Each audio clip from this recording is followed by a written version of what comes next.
NEET exam के जितने भी टॉपर बच्चे रहे हैं, आज मैं आप लोगों को बताने वाला हूं कि उनका सीक्रेट क्या है, जिससे कि 2025 में जो भी बच्चे एग्जाम देने के लिए जाएं या जो 2025 में एग्जाम देने के लिए प्रिपरेशन कर रहे हैं, उनको पता चल सके कि आखिरकार उनकी सही स्ट्रेटजी क्या होनी चाहिए, किस तरीके से पढ़ना चाहिए, किन बातों का ध्यान रखना चाहिए, किन बातों को फॉलो करना चाहिए। वो सारी बातें बताने वाला हूं। आप लोग देख पा रहे होंगे कि यहाँ पर वेद सुनील कुमार सिंधे हैं, जनरल कैटेगरी के, ये महाराष्ट्र के हैं, 99.99% मतलब एयर इंडिया 1, ठीक है।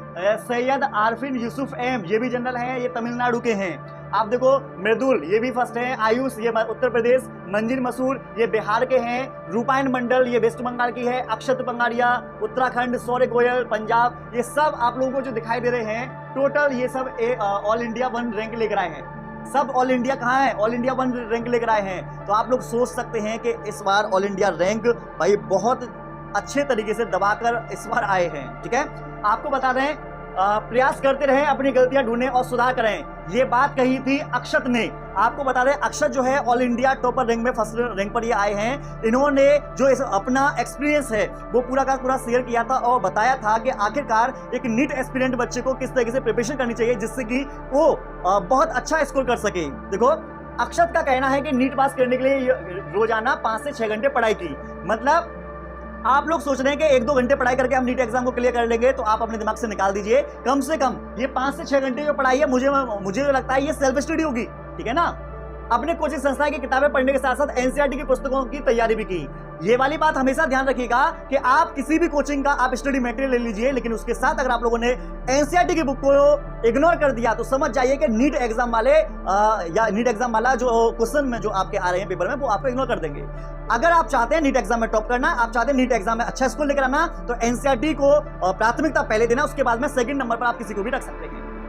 उन्होंने बताया कि मोबाइल का इस्तेमाल कम कर देते और युवाओं को भी संदेश देना चाहते हैं कि पढ़ाई पर ज्यादा फोकस करें। आपको बता दें, बहुत से बच्चे क्या काम करते हैं, मोबाइल पढ़ाई के लिए लेते हैं, लेकिन पढ़ाई कम करते हैं, लेकिन उसमें गेम वगैरह, इंस्टाग्राम की रील्स वगैरह ज्यादा देखना, या फिर मान लीजिए अदर कोई भी एक्टिविटीज, अपने दोस्तों से ज्यादा बातें करना मोबाइल पर, ये लगी रहती हैं, लेकिन पढ़ाई कम से कम करते हैं। तो ऐसे बच्चा अगर कोई भी है तो वो सतर्क हो जाए। उन लोगों को अगर पढ़ाई के लिए मोबाइल मिला है तो पढ़ाई करो, बाकी की फालतू काम है मत करो, ठीक है।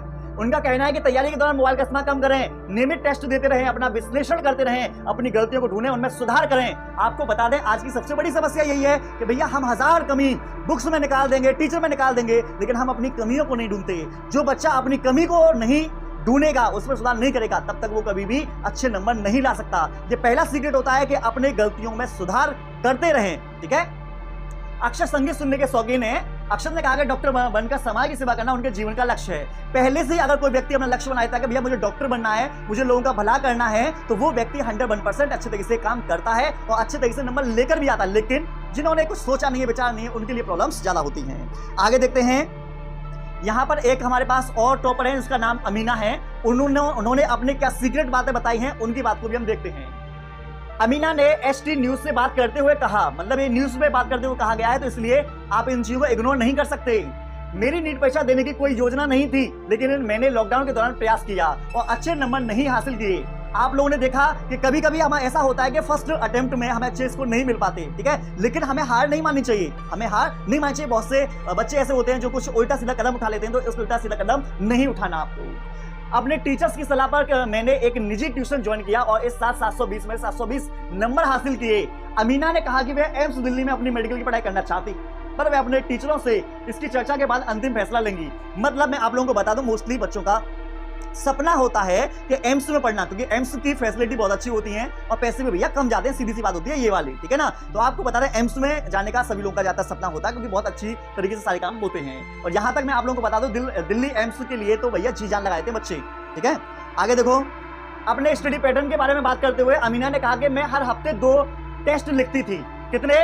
एक हफ्ते में 2 टेस्ट। सुन लीजिएगा, ये मैं नहीं कह रहा, ये इनका कहना है। जब मैं मॉक टेस्ट देती थी तो 620 या 700 नंबर आते थे, इसलिए मुझे पता था कि परीक्षा के लिए जिस तरह से तैयारी कर रही थी उसके कारण मैं 700 से अधिक नंबर हासिल करूंगी और इसमें मैं सफल भी रही। आपको बता दें, जब कोई बच्चा टेस्ट दे रहा है और 600 प्लस नंबर आ रहे हैं, 600 प्लस नंबर आ रहे हैं, 600 प्लस नंबर आ रहे हैं, 700 के भी लगभग आ रहे हैं, तो समझ जाओ कि वो तो कंफर्म नीट एग्जाम क्लियर करेगा ही भैया। क्यों? क्योंकि टेस्ट में इतने नंबर आ रहे हैं तो वहां पर भी आराम से हो जाते हैं, ठीक है। चलो आगे बढ़ता हूं।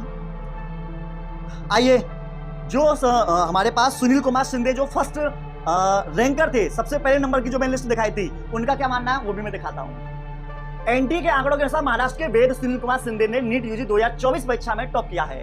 तमिलनाडु के सैयद आरिफ हुसैन को दूसरी मिली है, दिल्ली के मृदुल आनंद को तीसरी है, उत्तर प्रदेश के आयुष हैं। यहाँ पर पूरा का पूरा लिस्ट बताई गई है, पूरी की पूरी, ठीक है, कौन कौन है, कहां कहां से हैं, ठीक है।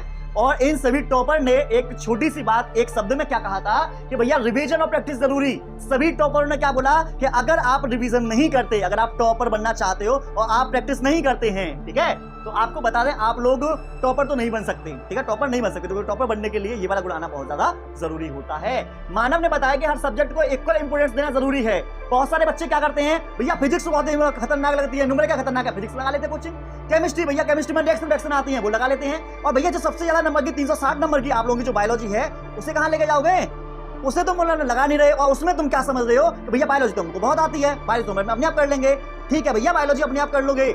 आपको बता रहे हैं बायोलॉजी जो है ना, जो इंटर की बायोलॉजी है उसमें डिफरेंस होता है। इंटर की बायोलॉजी अलग है, उसमें नंबर लाना अलग बात होती है, और नीट में नंबर लाना अलग बात होती है। इन दोनों का जो सिलेबस है, सिलेबस बेशक देखने में सेम टू सेम हो, लेकिन दोनों का पढ़ने का तरीका बिल्कुल अलग होता है। इन दोनों के क्वेश्चन लगाने का तरीका बिल्कुल अलग होता है, चीजों को समझने का तरीका भी कुछ अलग होता है। तो इसलिए ये गलती बिल्कुल ना करें कि भैया जो मेन सब्जेक्ट है, जो सबसे ज्यादा नंबर दिलाने वाला सब्जेक्ट है, और जो आपके फ्यूचर में बायोलॉजी के बाद ही आप डॉक्टर बनते हो, वो आप लोगों के जो काम आने वाली है। क्योंकि जब आपका एडमिशन हो जाएगा तो फिजिक्स केमिस्ट्री इतनी काम नहीं आएगी, उसमें कंप्लीट काम आने वाली है बायोलॉजी। और आप बायोलॉजी पढ़ते नहीं हो, आप समझते हम तो बहुत चतुर हैं, फिजिक्स केमिस्ट्री लगा लिया, अपना काम हो जाएगा। तो भैया ऐसा नहीं है। समझो क्या कहना चाह रहे हैं हम ये कहना चाह रहे हैं, हम ये नहीं कहना चाह रहे कि भैया आप हमसे कोचिंग पढ़ें, ना ना ना ना, मैं ये नहीं कहना चाह रहा कि आप हमसे कोचिंग करें। मैं ये कहना चाह रहा हूं कि आप इक्वल, यहां दे रखा है ना कि इक्वल इंपोर्टेंस देना जरूरी है। तो भैया मैं ये कह रहा हूं फिजिक्स केमिस्ट्री बायोलॉजी तीनों को इंपोर्टेंट दो। ऐसा नहीं है कि आप दो को इंपोर्टेंट दे रहे हो और जो बायोलॉजी है उसको इंपोर्टेंट ना दें, ये वाली बात गलत है, ठीक है ना।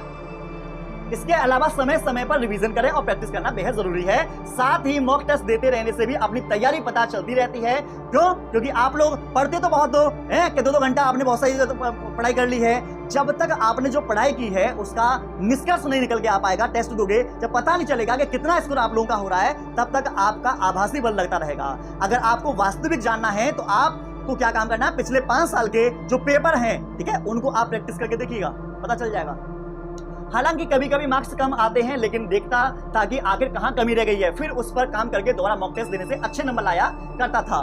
बिल्कुल, देखो सीखो टॉपरों से, कितने अच्छा आप लोगों को सिखा रहे हैं कि भैया पहले टेस्ट दिया, जहां आपको कमी लग रही है उन कमियों को सुधारो। कमी जब सुधर जाएगी तो नंबर तो अपने आप बढ़ जाएंगे ना, क्या समझे, नंबर अपने आप बढ़ जाएंगे, बस आप अपनी कमियों को लगातार सुधारते रहिएगा, ठीक है। आगे देखिए, एक बच्चा कह रहा है, ये भी टॉपर ही है, और इस बच्चे का मानना क्या है,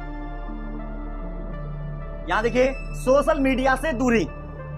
सोशल मीडिया से दूरी, आपको बता दें कि अगर आप लोग सोशल मीडिया में लगे रहोगे कि भैया इंस्टाग्राम पे कौन वायरल हो रहा है, यूट्यूब पर कौन सी वेब सीरीज आ गई है, या अमेजन मिनी टीवी पर आ गई है, कि घर में टीवी लगी हुई है उसमें कौन सी साउथ की मूवी चल रही है ना, या फिर मान लो इंस्टाग्राम की चैटिंग में लगे रहेंगे, या फिर मान लो फालतू चीजों में लगे रहेंगे, तो भैया कुछ भी नहीं हो सकता। सोशल मीडिया को आपको त्यागना पड़ेगा। और बहुत से टॉपर ने तो ये भी कहा है कि इंस्टाग्राम को अनइंस्टॉल मार दिया उन्होंने, क्योंकि पता है उन्हें कि इंस्टाग्राम उनके दिमाग में कचरा जरूर भरेगा, ठीक है, वीडियो बनाने का मन करेगा, वीडियो फालतू की देखने का मन करेगा। तो इसलिए जो आपके पास ऐसे ऐप हैं जो आपके माइंड को डाइवर्ट कर सकते हैं, उन सभी चीजों को आप अपने से दूर कर दीजिए। अगर आपने ऐसा कर लिया तो आप यकीन मानिए आपको आगे बढ़ने से कोई भी नहीं रोक सकता है, ठीक है। अगले नंबर का है, जंक फूड से भी दूर रहो। आपको बता दें, अगर आपका शरीर हेल्दी होगा तो आपका दिमाग हेल्दी होगा। आपने भैया समोसे मार लिए, मोमोज मार लिए, चाउमीन मार ली, आप लोगों ने क्या किया, पास्ता मार लिया, ठीक है, मैगी मार ली, ऐसी चीजों को खाओगे तो अंदर से आप खराब हो जाओगे। जब अंदर से खराब होगे तो दिमाग भी खराब हो जाएगा, ठीक है। तो आपको क्या काम करना होता है, अपने बॉडी को भी अच्छा रखना होता है, माइंड को शांत रखना होता है, ठीक है। मॉर्निंग के टाइम में थोड़ी एक्सरसाइज किया करो, थोड़ा मेडिटेशन किया करो, उसके साथ साथ में पानी ज्यादा से ज्यादा पिया करो। इस समय तरबूज खरबूज का मौसम आ गया, ककड़ी का खीरा का मौसम है, इन चीजों को ज्यादा खाओ। मतलब आपको फल फ्रूट वगैरह, कच्ची सब्जियां जो है वो ज्यादा खानी है, जिससे कि आपका क्या है, आपकी बॉडी के अंदर अच्छी तरीके से एनर्जी मिले, फालतू की जंक फूड से आप दूर बना रहे हैं, ठीक है। तो आपको बता रहे हैं ये सारी चीजें जो हैं ये बहुत ही ज्यादा मायने रखती हैं। तो इस तरीके से मैंने आप लोगों को बताया कि टॉपर आखिरकार टॉपर क्यों हैं, उसके पीछे का जो कारण था वो कारण यही थे जो मैंने अभी आप लोगों को बताए हैं। आप लोगों को वीडियो कैसी लगी आप कमेंट सेक्शन में जरूर बताना। क्या आप लोग इस पैटर्न को फॉलो कर क्या आप टॉपर बनना चाहते हैं, नीट एग्जाम में सिलेक्शन लेना चाहते हैं, तो आप हमें कमेंट सेक्शन में जरूर बताइए। मैं आप लोगों के लिए एक सीक्रेट स्ट्रेटेजी जरूर लेकर आऊंगा। मिलते हैं।